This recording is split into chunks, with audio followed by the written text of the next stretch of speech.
Кое е четвъртото блаженство? Блажени гладните и жадните за правда, защото те ще се наситят. Да бъдеш гладен и жаден съвсем не е блаженство, а същинско мъчение. Защо тогава Исус си служи с примера на гладните и жадните и как така те са блажени? Но забележете, той нарича блажени не просто гладните и жадните, а тези, които гладуват и жадуват за правда. А това е нещо друго. Христос си е служил често с невероятни примери, които за непросветения човек са изглеждали неприемливи и дори безумни. Често думите му са звучели скандално и провокиращо за времената си. А това е било така, за да предизвикат вниманието на слушателите и да породят размисъл. И другите първи три блаженства звучаха твърде неприемливо и толкова силно. Блажени бяха наречени смирените, плачещите и кротките, състояния, които светът окайва.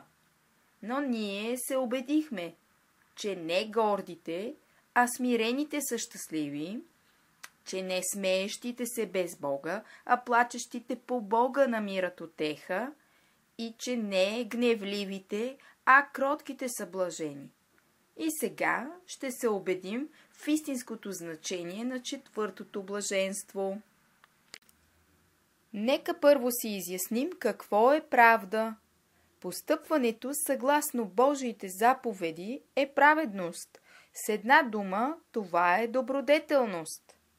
Гладни и жадни за правда означава стремещите се към добродетелен живот. Те са блажени.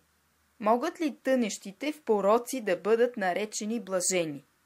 Та те предизвикват било то отвращение, било то съжаление у всички хора.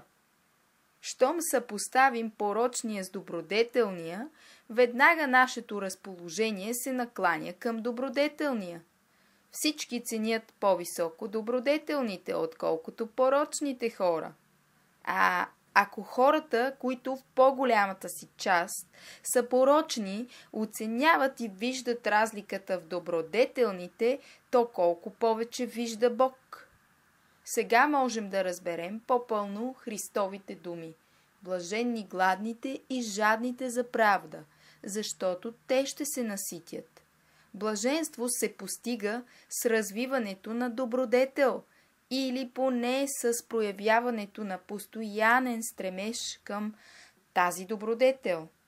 Това е естествена закономерност. С доброто е свързана радост, а с злото скръб. Добродетелта заслужава награда, а порокът наказание. Той и грехът дори сам по себе си наказва своите поклонници и извършители с времето. Правдата, т.е. стремежът към добродетелен живот е подвиг. И тази тема оставям за следващ път.